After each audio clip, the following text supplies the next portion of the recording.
Hi everyone. I'm Padmavati. I have 12 years experience in my teaching. The main motive of this channel is a page-wise revision of NCERT textbook. We have started with the surface chemistry last slide. Now we are going for the next topic, that is mechanism of absorption. So, what is the absorption? All this terminology I have discussed in the last video. Just go through it. So, what is the mechanism? See, when you understand the mechanism, you will be able to easily understand the upcoming topics. The absorption occurs because of the particles on the surface, and the particles in the bulk of the absorbent are not in the same environment. So the net force acting on the surface and the bulk are not same. So the net force acting on them is not same. See, the particle on the surface has an unbalanced force. What is that unbalanced force called as? It's a residual attractive force. So this residual attractive force, what it do? Due to these force, the surface particles of the absorbent attract the absorbate particles. Once again, you just go through this diagram. This is an absorbent and this is an absorbate.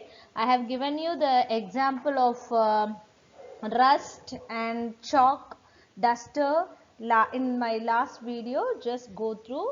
See, these force, the residual force on the surface particles of the absorbent, the residual particles. So this residual particles on the surface of the absorbent, what it do? Attract the absorbate.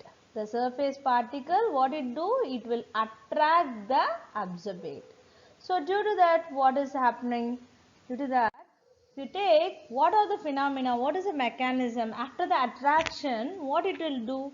During the absorption, there is always decrease in the residual attractive force on the surface, and the energy of the surface decreases. When the force decreases, the energy will decreases. Heat appears as a form of heat. This is called as heat of absorption. This is called as what? Heat of absorption. And see, this one will be asked in 1 mark, or it will be asked, the whole mechanism will be asked in 3 mark. I have given you enough notes. If you read these points, if these points are mentioned, you will be getting 3 mark. Okay. The amount of heat evolved when one absorbate is, when the amount of heat evolved when one of the absorbate is absorbed on the absorbent surface. It's called as enthalpy. See, we know if the heat word is given, it is nothing but it's an enthalpy. The how much amount of heat is evolved, that is called as what? Enthalpy of absorption. Next, the absorption 1 mark question. See, wherever I have marked, it's an important 1 mark question. The absorption is always exothermic, and the enthalpy change, that is, the exothermic means what? That is the evolution of heat. When there is an evolution of heat, it is represented as what? Negative. When the absorbate molecules are absorbed on the surface of the absorbent, their the freedom of movement becomes restricted, and the entropy decreases. As the entropy decreases, what happens to the Gibbs free energy?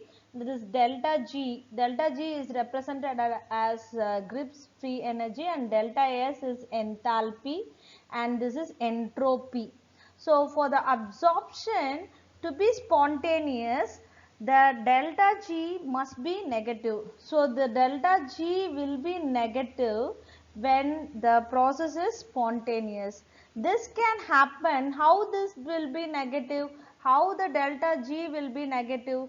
If the delta H is having the high amount of negative, so when heat evolved is more, they will have high amount of negative. So how this will be, how the delta G will get negative? Only when delta H is having a negative value.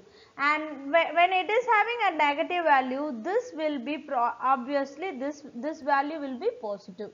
If this is positive, this will be, see, when there is more, we have learned in the integer, when you have negative and positive, so more the negative sign will be given for the higher molecule, right? So when delta H need to be the delta H is spontaneous, it is obviously the delta G must be negative.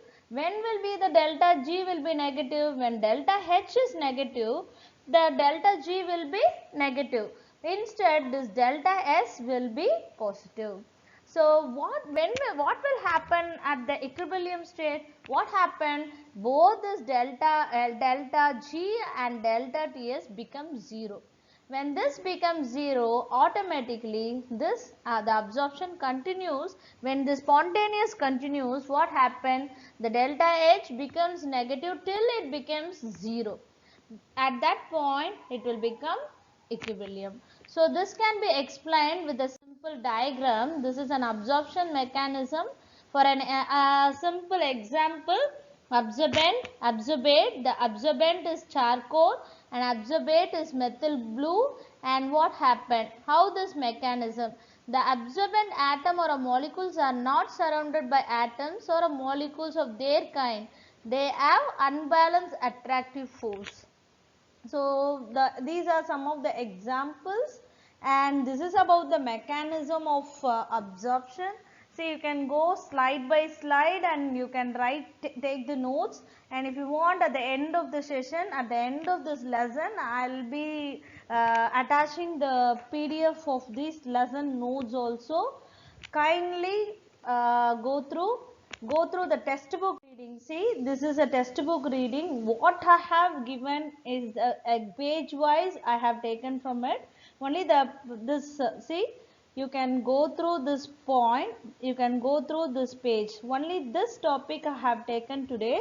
Go through it. Thank you children for watching. Please subscribe the channel. Thank you.